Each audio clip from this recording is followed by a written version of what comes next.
Hey guys, welcome back to another episode of the Music Den. I'm your host Armando Venditti. Hoping you guys are having a fantastic day. And above all else, trying to be looking after yourselves and one another. Ladies and gentlemen, we are back with part two of Now Hear This, our final episode of 2025 for this series. It is after Christmas. It is after Boxing Day. I hope you guys who acknowledged Boxing Day went out and got a ton of deals.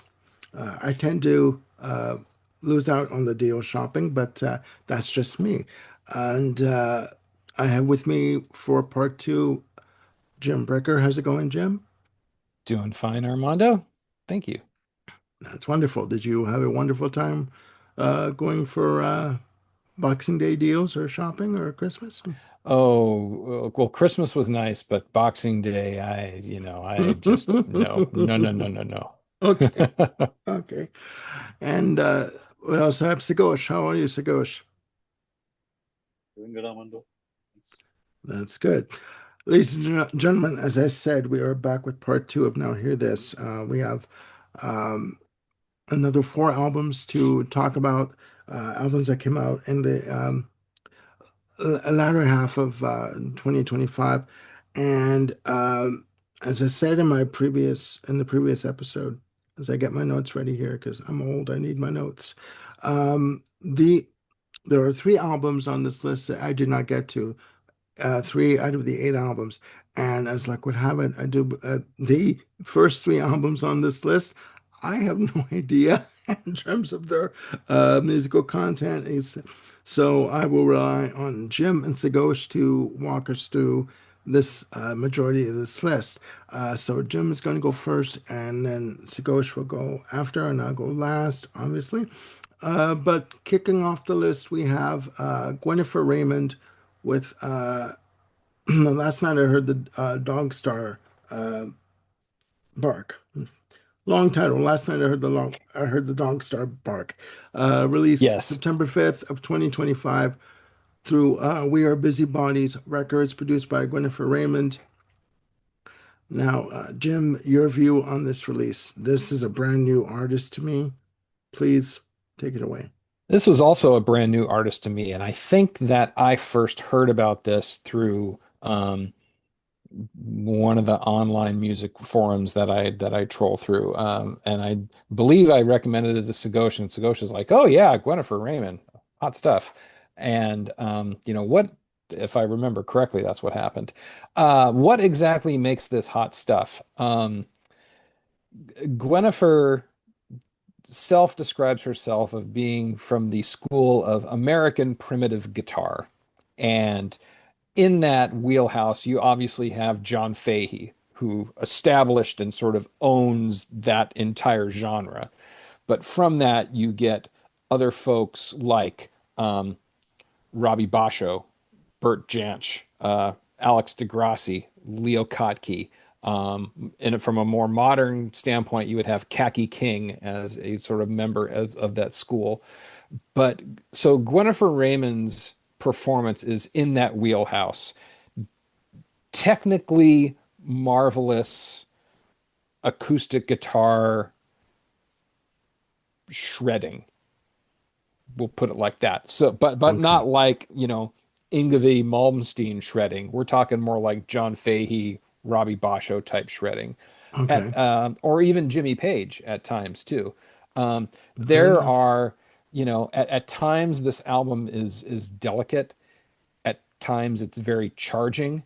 Um, but then you can have something that goes back and has something that, evokes a lot of spaciousness, but then it can be incendiary as well, depending on whether she's just using a slide or finger picking or whatnot. This is just an astounding release.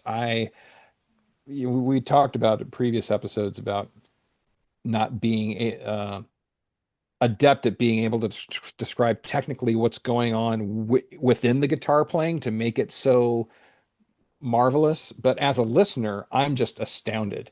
This is a record that um, commands attention with like, oh my gosh, what is going on here?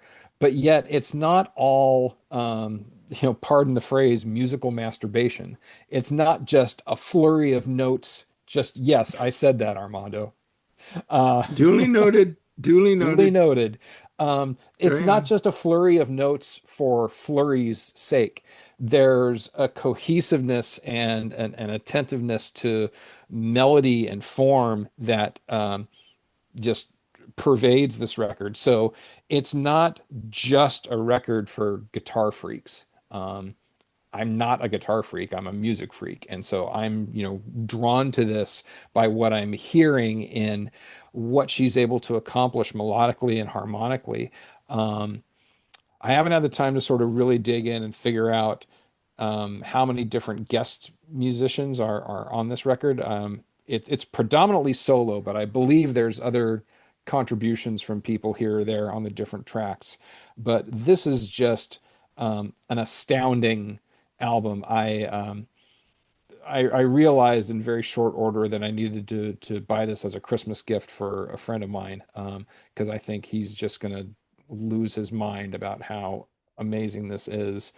And yeah, Gwennifer Raymond, I that's a name to sort of pin up and remember. I really want to hear more about what she has done and what she's going to do in the future. I just think this is a record that much different than the other things that we've covered in the previous four records that we discussed in our little two-parter here, but it's as amazing. I mean, I'm gonna throw a 9 out of 10 on this one. Just what a Jeez. attention grabbing, commanding, release it is. Okay. All right. You got me piqued in terms of curiosity. All right. I thought that might be the case. Okay. So, Ghosh, do you have anything to add for this release or? Yeah, it's my turn to do the plus one now. Okay. Okay. I agree with everything that Jim said. It's just a very astounding record. And yeah, I mean, I honestly did not know music like this was still being made. We tend to think of, artists like Fahey and Robbie Basho and such as very much part of a bygone era. And, the last surviving successor, you would say, of that kind of music was probably Bert Jansch. And with his passing, you would legitimately feel that the movement had sort of come to an end. And it surprised me no end that there were young artists who were carrying this legacy forward. It's simply wonderful to hear. This the skill is fantastic. I mean, I'm not equipped to really measure it, but I can definitely feel the skill. It's beautiful, and at the same time, it's very melodic. It's very accessible. It's you know you can hum some of these melodies if you listen well enough. It's not meant for the technical virtuoso alone.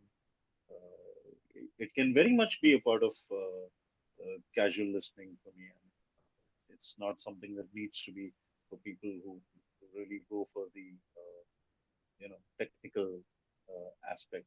And at the same time, apart from these guitarists that Jim mentioned, I would say once in a while, not too much, but once in a while, there is obviously her being from Wales, and there is an element of that side of the roots palette as well. So you have a little bit of the Celtic influence and a little bit occasionally a slight tilt towards the Orient, which of course folks like Robbie Basho also had. So apart from all those names, I'll maybe add a D.V. Graham because there are certain elements that remind me of D.V. Graham as well. Because he did all that, and then he also added his own, Celtic and Eastern influences to create a more interesting melange of sounds. So yeah, I mean, it's a very superb, you know, compendium of all these sounds that the great guitarists have provided us with. And she definitely does not just sort of pay an idle tribute to them. And these melodies are not just, rehashed rootsy melodies. There is definitely a freshness to them. There's definitely a lot of her own vision, a lot of her own input. And, it's a great combination of skill and vision. really makes for a very engaging acoustic guitar record, which is not something you can always say. Okay. Okay. That's something I'm gonna have to check out. It is, it Okay. is. Yeah. And then report back to the class how you found it, young man. Yes, sir. Well, I will. I will report back to the class. Okay, moving on, ladies and gentlemen.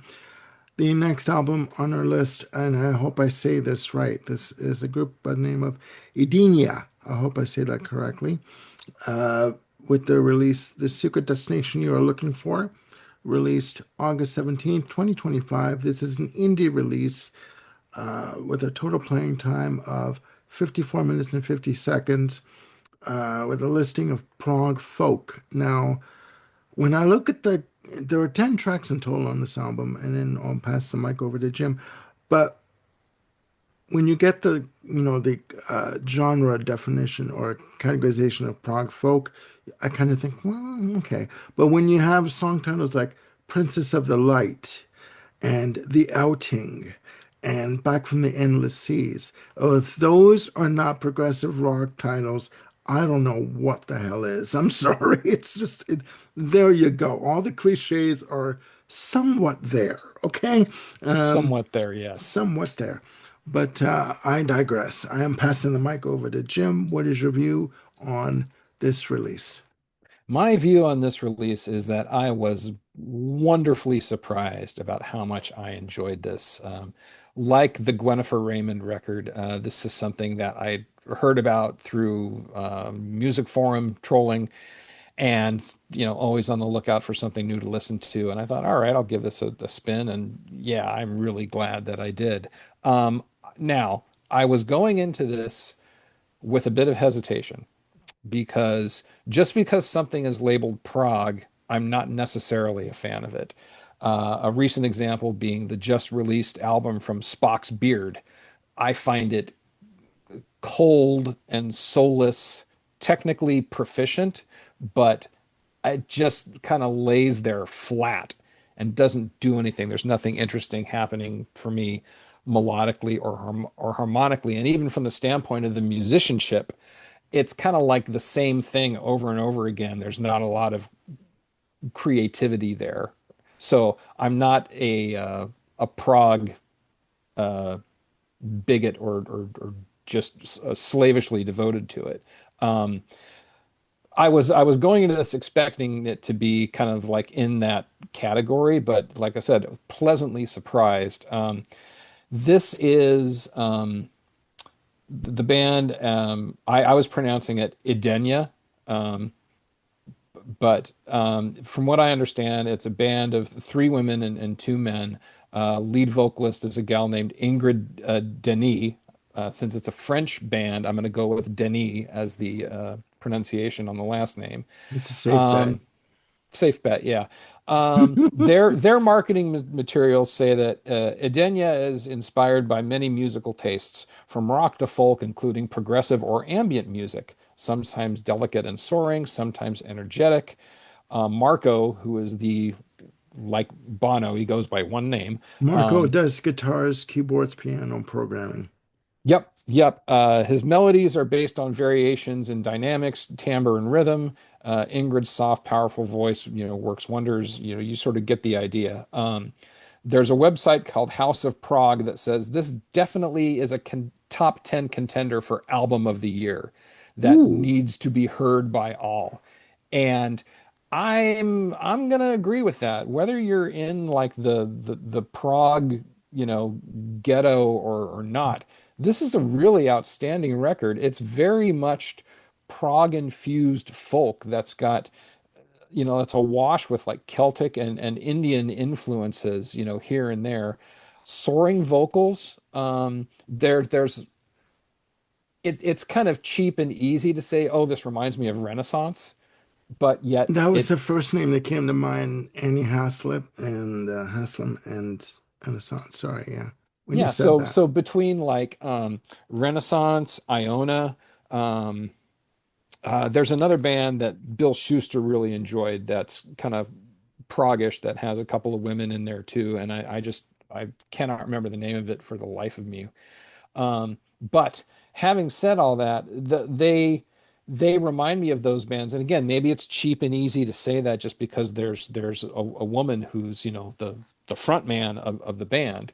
Hmm. But I just I really, really like this. There's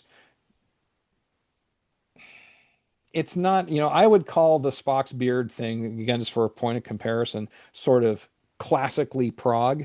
This has, it's kind of more world music with prog elements to it, and I really, really enjoyed it. I'm definitely going to check out more of their work. I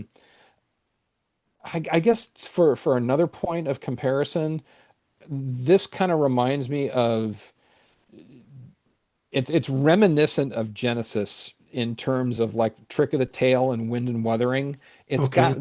those kinds of feelings to it, but yet there's heavier Celtic influences, there's heavier Indian influences.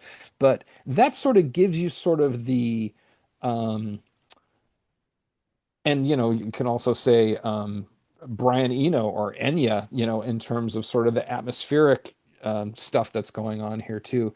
Uh, those are the touch points for me for this record in terms of being able to give someone sort of an idea of where this lies musically. Okay. Um, Again, I really, really was pleasantly surprised with this record. I kept going back to it and saying, "Wow, I'm just really into this." Okay. Um, So just a quick question. Would the label of prog folk fit this release? I think prog, whether it's folk prog or prog folk, sure, Okay. absolutely. Okay. Okay. All right. I would go with that. Sagosh, Okay. help me out here.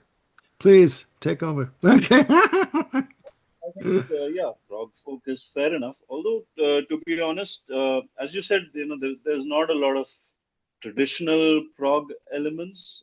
I would call it, more of an atmospheric folk kind of genre. Where I mean, it's basically like folkish melodies, but with a lot of synth-heavy, ambience. Uh, Apart from the kind of bands you mentioned, I think this bears similarity with bands that you would not traditionally count as part of the prog idiom, but there are a couple of bands who are more of this kind of ambient folk, but not, not totally laid back and background music kind of vibe. They have a little, energy and essence to them as well. So I was thinking of bands like Mostly Autumn or Secret Garden, Mm. who have this kind of similar feel, but they're going with a lot of Celtic influenced folk melodies, and they also have a little bit of like band backing with that. It's not all ethereal, angelic voices in the distance kind of thing. Uh, so yeah, in that space, fundamentally, it's in fact apart from Celtic and Indian. I mean, my essence, my first feeling was that I was in fact very surprised to find out that they were a French band because when I listened to them, my first thought was that this is probably some Nordic Scandinavian prog band because I've heard bands from that region that come very close to this kind of the kind of melody choices that they make and the kind of vocals and atmospherics. There is a it evokes that region really somehow for me. So I was a bit surprised to learn that they're French. But yeah, it's a beautiful album. The melodies are superb. There's a couple of tracks I think where the lady doesn't take the lead vocals, and those are a little hit or miss for me. Hmm. But yeah, most of the time, when she's up there, it's like the vocals are beautiful, the melodies are wonderful. There's not a lot of the traditional uh, time signature jumping multi-section kind of structure to it. A lot of it is more folk in the sense that there's a lot of cyclic repetitive melodies and just going with ballad-esque kind of feel. Uh, with just a little bit of sense and things attached. But yeah, it's a very good album, and it's a band I need to look out for. I had never heard of them before this, and I am finding a few bands in this space who are like sort of straddling between pop, folk, and prog, who are definitely not on the heavy side and definitely not too much on the intricacy side. And that I think that's the kind of space I'd like to be in as far as prog is concerned. So I'd be on the lookout for more bands like this. Okay, well, those two descriptions have piqued my curiosity to check this band out, and I will. I will. That's That's two for two. that's two for two. All right. Next up on our list, and I hope I say this name correctly, we have Josiane Clark with her release of Far From Nowhere. This folk artist album was released on October 17th, 2025, on the Corduroy Punk Records label, produced by Josiane Clark and Murray Collier. Again, I've not heard this album. I didn't have time before the recording for this episode, so please, Jim, enlighten me. Go ahead. Well, I think this will be a tag team between Sagosh and I. I have Sagosh to thank for this record because he's like, hey, you really ought to check this out. And I did, and wow, am I glad I did. This is s- at times it's sweet, gentle, contemplative, but like a lot of good folk, there can be a lot of foreboding in this as well. So it's not all sweetness and light and, fairies and, autumn, leaves and spring brooks. I mean, there's definitely something that can be a little sinister under these tunes. This is the first album I've heard from Josiane Clark, and my what first kind of struck me is sort of a combination of Julie Byrne, um, First Aid Kit, and Fairport Convention, kind of all wrapped up into one. Okay.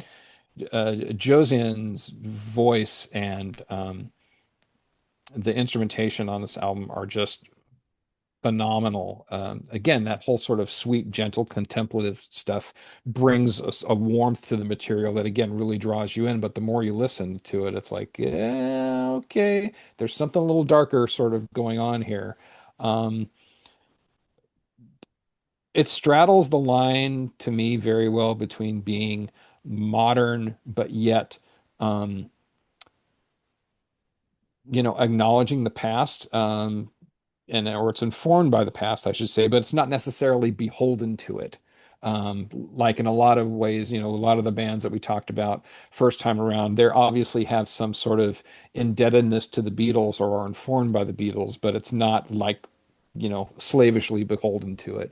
So although this feels like it can be an old-timey folk record, it's not. It has a very modern aesthetic in terms of the production. It's really crisp. Josiane Clark's voice just dominates the soundscape, um, but yet it's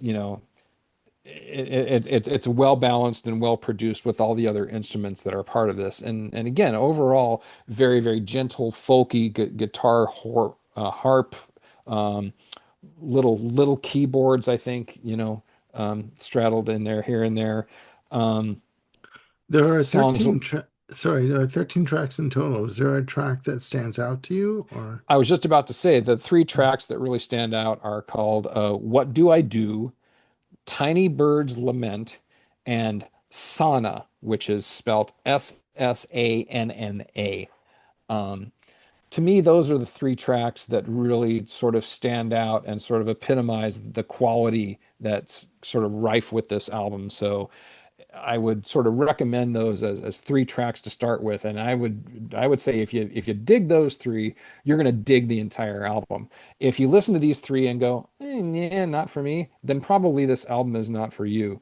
But I find it incredibly rewarding and comforting, even with its little bits of foreboding, it's still quite a comforting album to me. And Sagosh, I salute you, sir, for another great recommendation. okay? So Ghosh. So full disclosure, I have a bit of a tiny vested interest in this album. because I was familiar with Josie and Clark before. I've heard a few of her albums, and I did purchase her last release from 2024. It's called Parentheses I.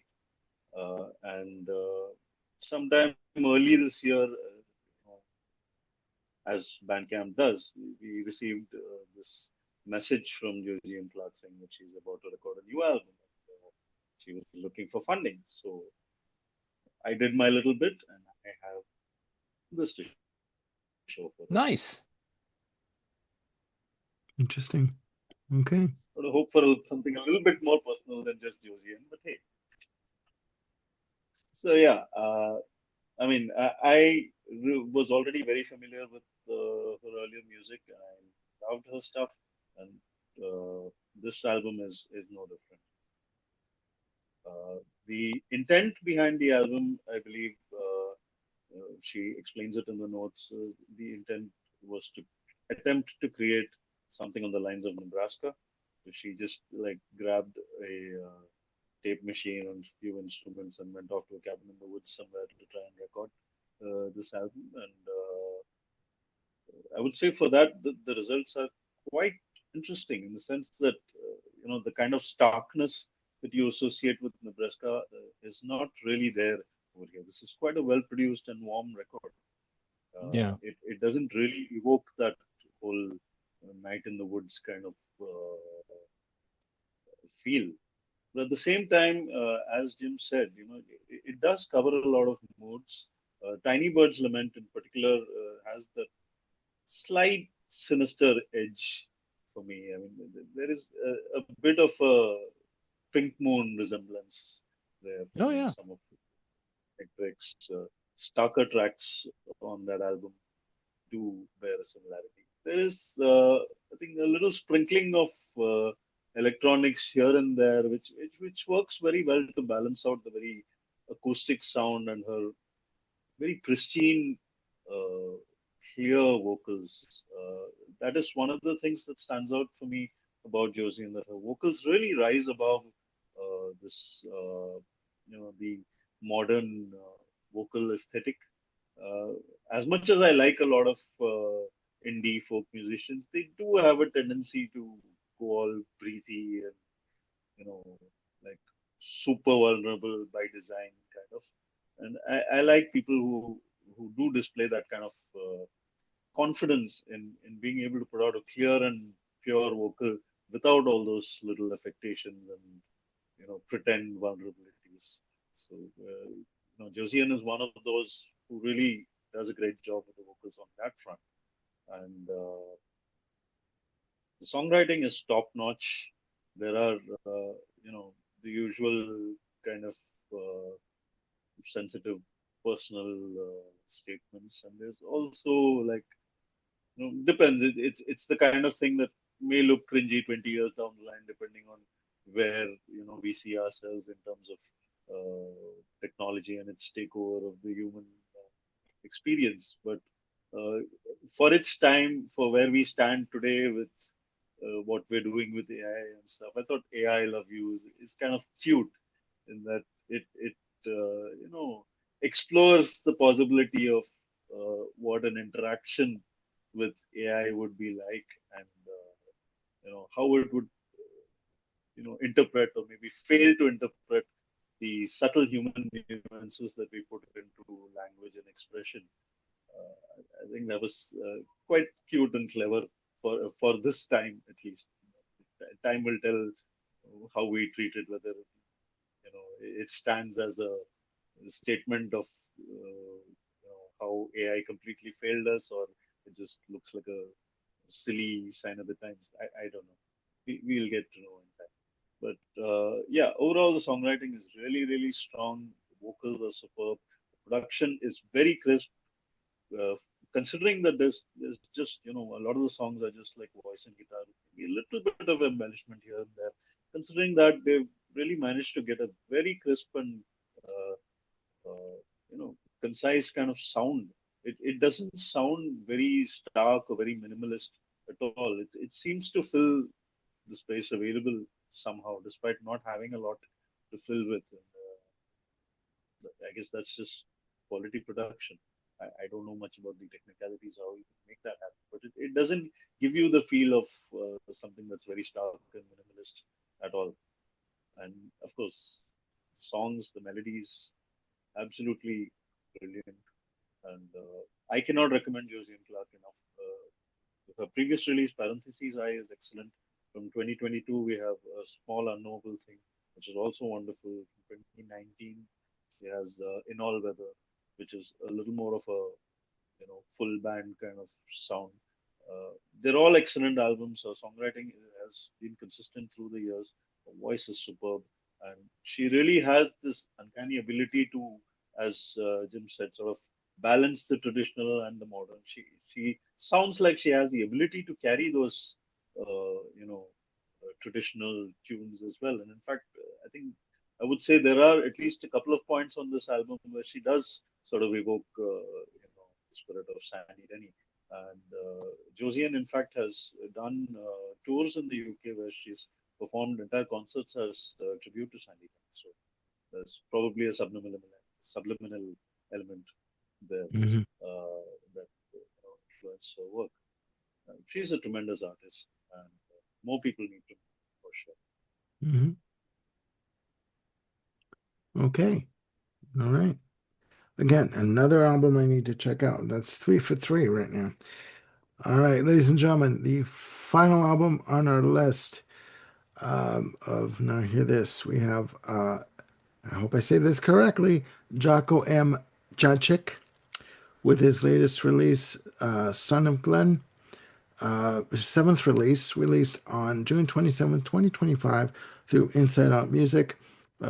This is his follow up release to his 2020 album, Secrets and Lies.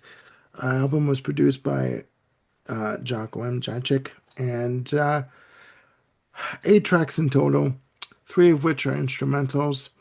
This has a listing of prog rock and art rock. I'll give my opinion at the end, as I always do. Take it away, Jim. So this is the one you have heard, right? Yes. Okay. Um, so we talked before about kind of two different, I wouldn't call them polar opposites of prog, but you've got like um Edenia, which was the second record we talked about that had, some prog flourishes to it. And then we talked about, I spoke about Spock's Beard, which to me is kind of like, yeah, maybe everything that's sort of wrong with prog rock. Um, this shots Sorry. fired, I know. Yeah. To me, Subsunk. Jocko, yes, Jocko fits more in the first category, which is prog informed. I wouldn't necessarily call this a prog album, but what I would call it is picture in your mind's ear, if that's such a thing, um, Alan Parsons Project meets Steely Dan via the Canterbury scene of 1971. And I think I get that. if you were to put those elements together, that's going to give you a really good idea of the overall vibe that that sets this album up sonically. Lyrically, there's a whole nother level of depth going on because this Oh, album sweet is Jesus. yeah, this album is the result of his search for his natural parents. Jocko was adopted and lived for quite a bit of time in the United States. Only, later in life, realizing that he was adopted and then going on a search for his birth parents, especially his father. So lyrically and thematically, that's kind of what's happening with this album. And it's just to me, it's amazingly well done. We spoke about a previous album of Jocko's, I think from around, I think it was released around 2012 or so, Yeah. called The Bruised Romantic Glee Club, which is to me another absolutely outstanding record. This to me, given the Alan Parsons and Steely Dan, comparisons before, this is like really smart album oriented rock, but with prog flourishes. Um, it's it's this organic combination of the acoustic sort of perfectly melded with the electric. And you don't, the things that are progressive about it happen naturally and organically part of the songs. They don't feel forced, much in the way that Rush can move from 7/8 to 6/8 to 4/4 and within like 10 bars of music, and you never know it, you never feel it because it's Because very it's done so natural. seamlessly. Yeah.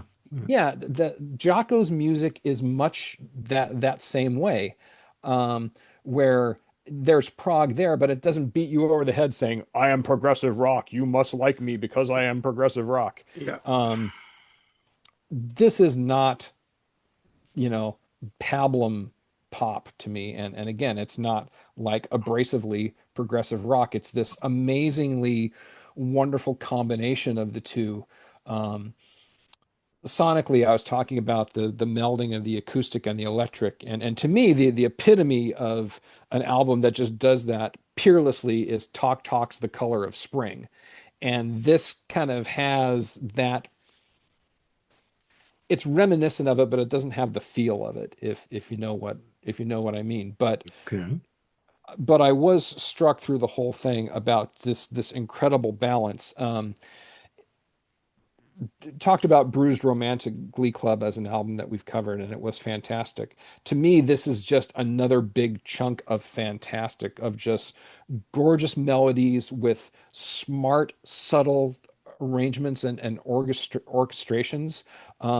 When it starts to rock, again, it works. You know, it doesn't hit you over the head. It's, you know, mostly mid-tempo, which sort of again sort of gets to that Alan Parsons and Steely Dan kind of feel here and there. But Mhm. again, wonderfully melodic, harmonically rich. The where there are songs as opposed to just straight instrumentals on here, it's hooky without being saccharine. Um, Somewhere between then and now, um, how did I let you get so old are sort of the two standouts to me, on just the kind of perfection that's achieved on this record in terms of the balance of the acoustic and the electric, the prog popishness, if you will, and it's you know it the album has definite high points and moments of just perfection in it. And then there's a couple things where it's like, it's a little clunky. Like I Told You So. The song on here to me is probably the weakest of this bunch, but it's not bad.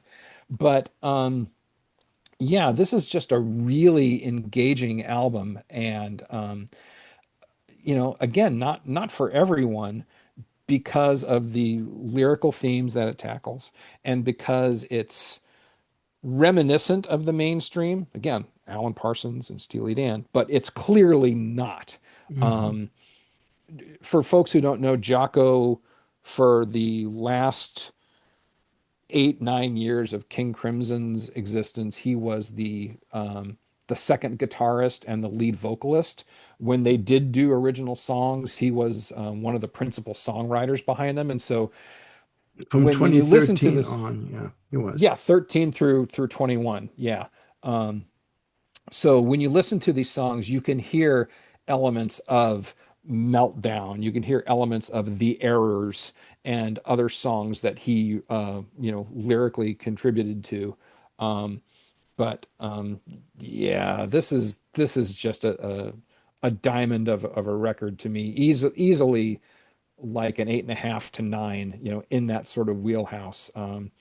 This could be one of those albums that you would test out your new sound equipment with to make sure that the balance is just right. It's that Yeah. Yeah. wonderfully, again, Alan Parsons, Steely Dan. I mean, you that's the wheelhouse that this album lives next to Yeah.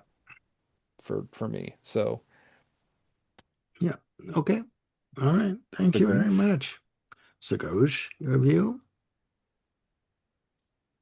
So Jocko was a name familiar to me because of the King Crimson connection, but I had not really heard any King Crimson work post The Power to Believe. In fact, I wasn't aware that there was any King Crimson work post The Power to Believe. I thought it was all like improvs and projects and stuff like that.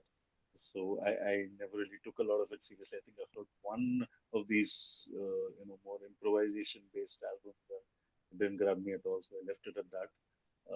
So I wasn't really aware of, I assumed he was just like a touring member or something. I wasn't aware of his contributions to King Crimson, but I knew that he was part of it, so that gave me a sort of ballpark estimate of what kind of music to expect. And I would say musically, it kind of lived up to that space. I could hear how he would be a replacement for 18 Below. I mean, he's definitely not as out there eccentric as Baloo. There's no doubt about that. But I can hear elements of some of the songs, some of the softer material on Power to Believe. I could hear similar kind of musical elements here, and it's all very tasteful.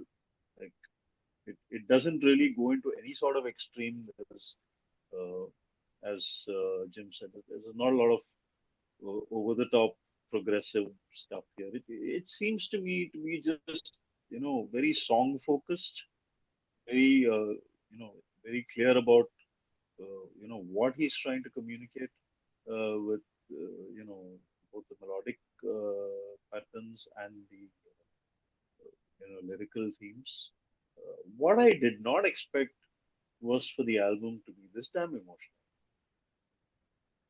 I mean, when you label something as prog, even prog adjacent or whatever it is, that label automatically tells you, okay, this is going to be more about the music and lyrics. Who cares? That's the general impression one has about prog rock. I mean, even if the lyrics are interesting, like somebody like a Genesis or a Jethro Tull, but you don't expect it to be emotionally arresting. And that to me was the biggest surprise about this album.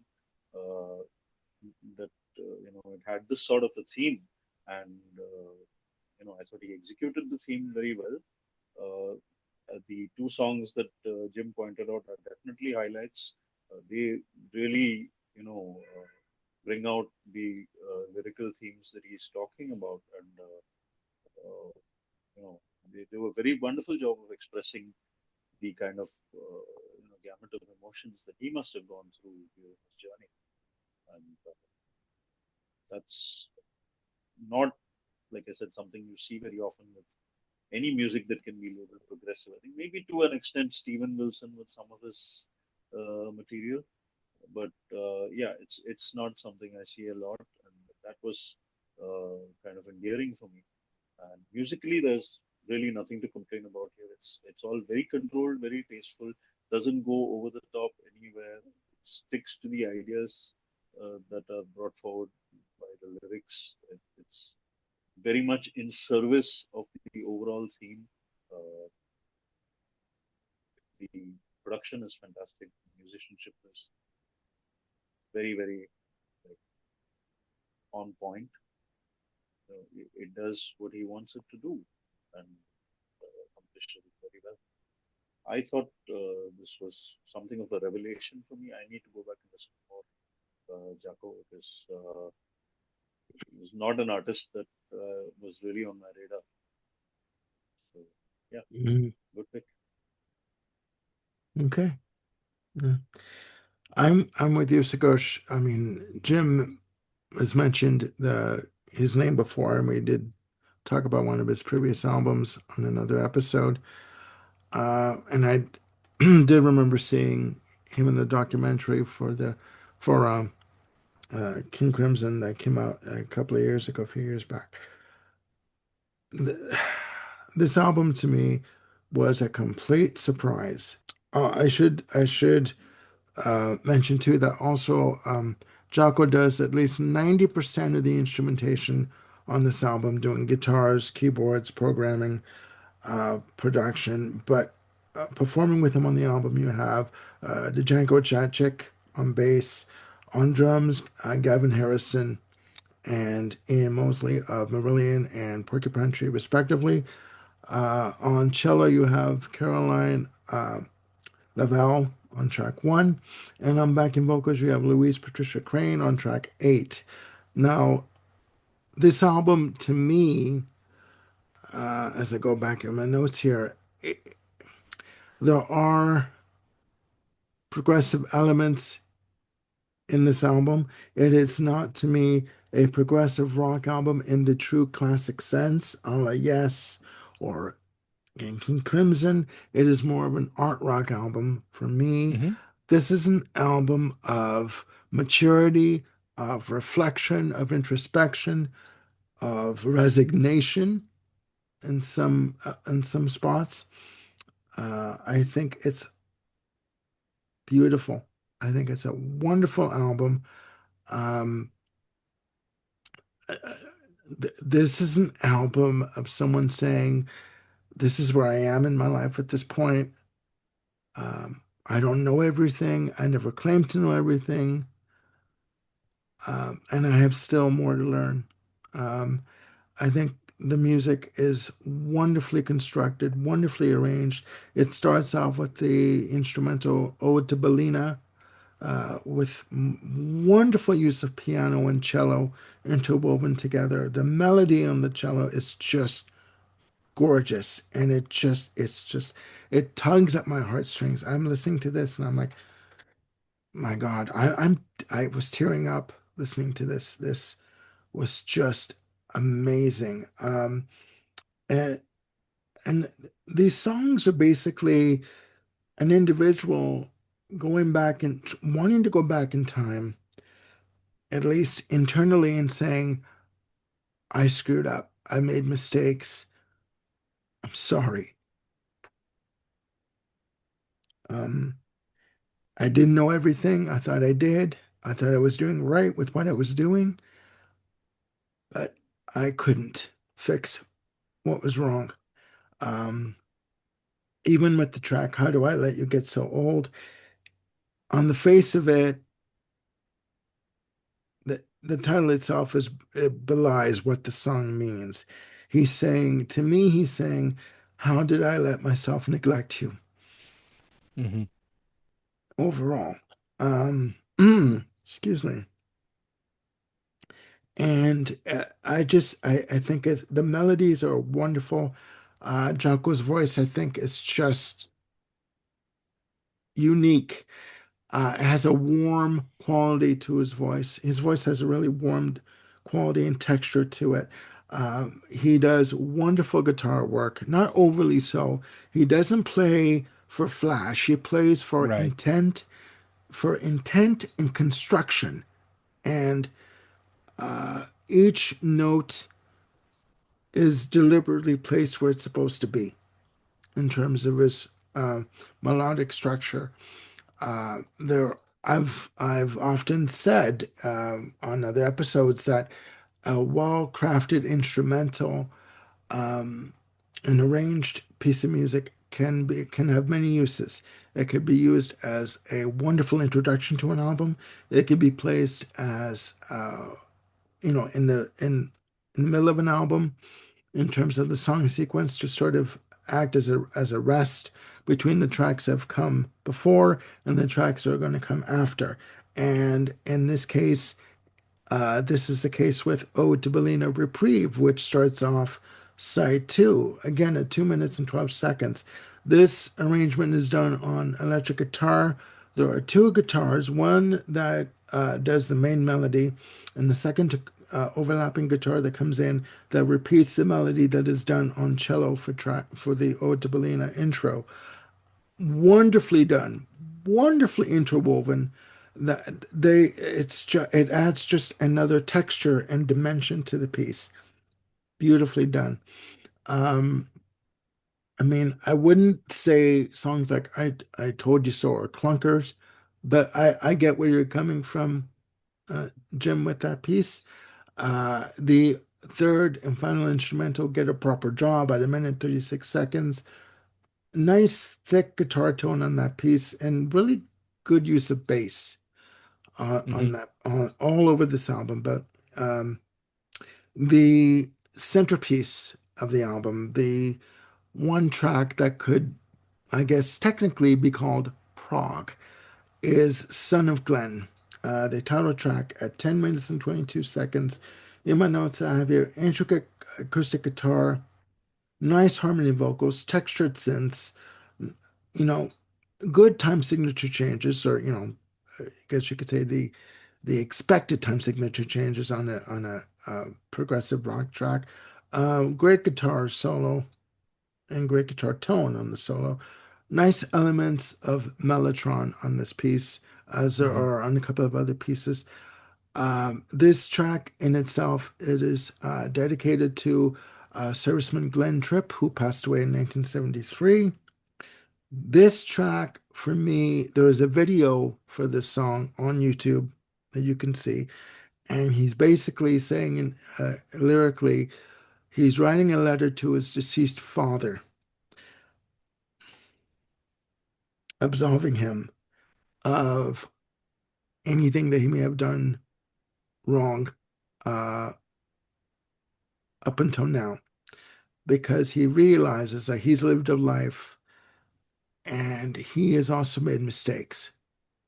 And his father, like him, was human, and his father inevitably did the best he could with what he had, with the knowledge and the tools he had in front of him.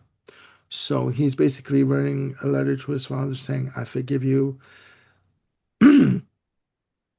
And I hope that whoever I have done wrong to, or my children will eventually, hopefully, forgive me. I think that this album is wonderfully done, wonderfully constructed. Every song on here has a purpose. I think the sequencing of the album is the way it should be. I think that this is Jocko basically laying out his heart and soul to the audience, saying, This is me as I am right now. Hopefully, you'll come along with me for the ride. This is not an album, again, in the true classic, quote unquote, prog sense of 20-minute plus suites and elaborate use of mellotron and uh, you know, uh, there are strings that are used, but they're used judiciously and wonderfully and balanced just right. Yeah, And it's substance way over flash. yeah, there is so many layers to this album. Uh, this is not an album that you can put on as a backdrop. You need to sit and listen to this album. And just like I've said before, you can sit down with certain albums, just turn off the lights and just close your eyes and go for the ride. This is one of those albums.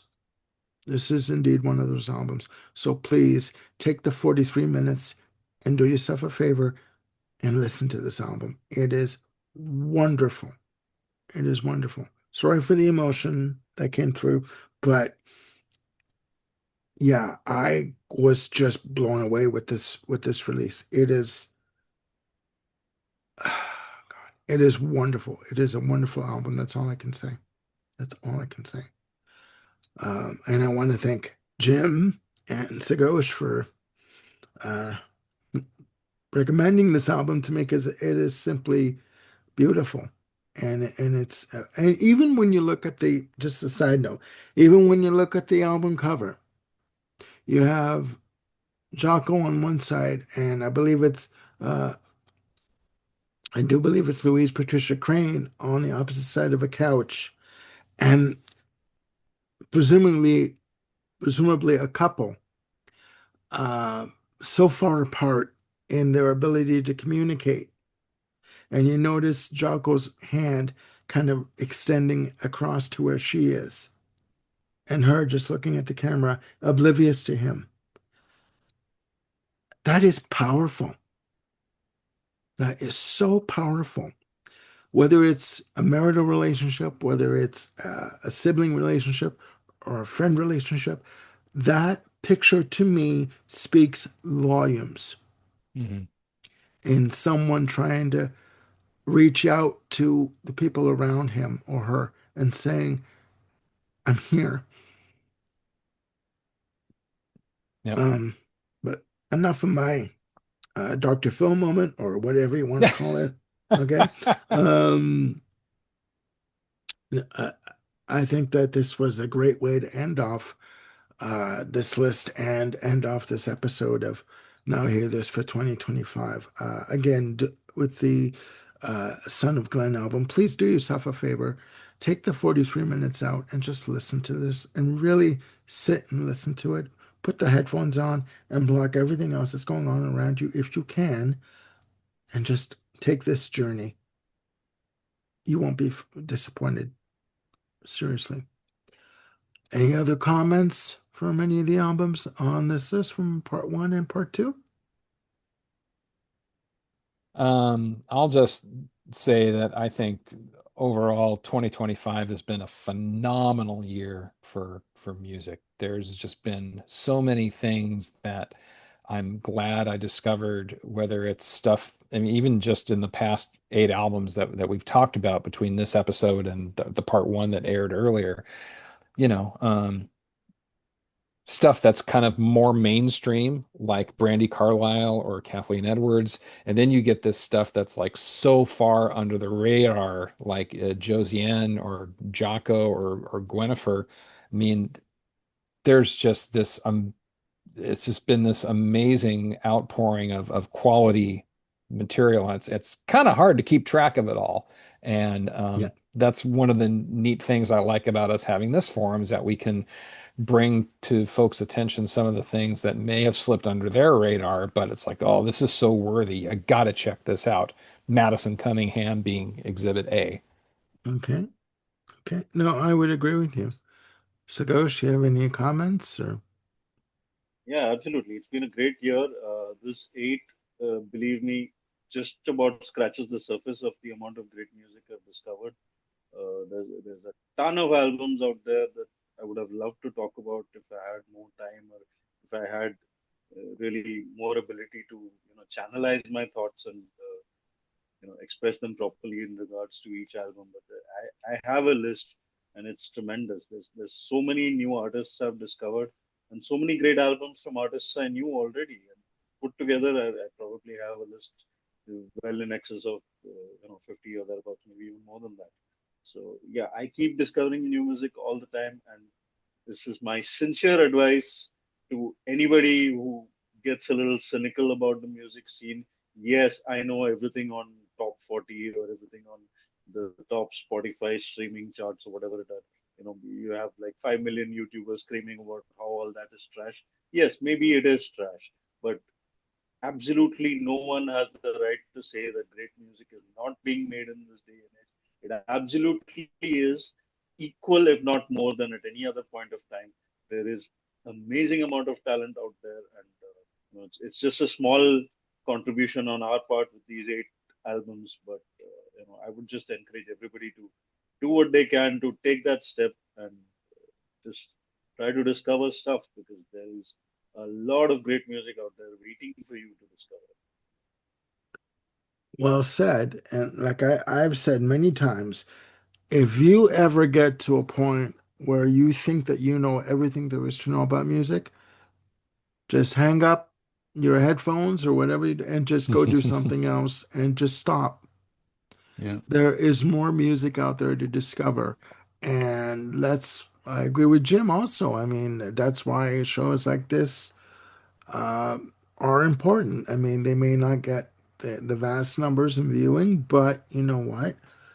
Music, to me, has always been a source of inspiration, a source of regeneration, just sort of charging my emotional battery, as it were. It gets me through difficult times. It gets me through happy times, and it's never ending. There's always something new to discover. You may not like everything. It is impossible to think and understand and know that you're going to love every single thing that you hear. That isn't possible, you know. But as long as you're willing to discover something new and listen to something, you don't have to like it right away, but just listen to it.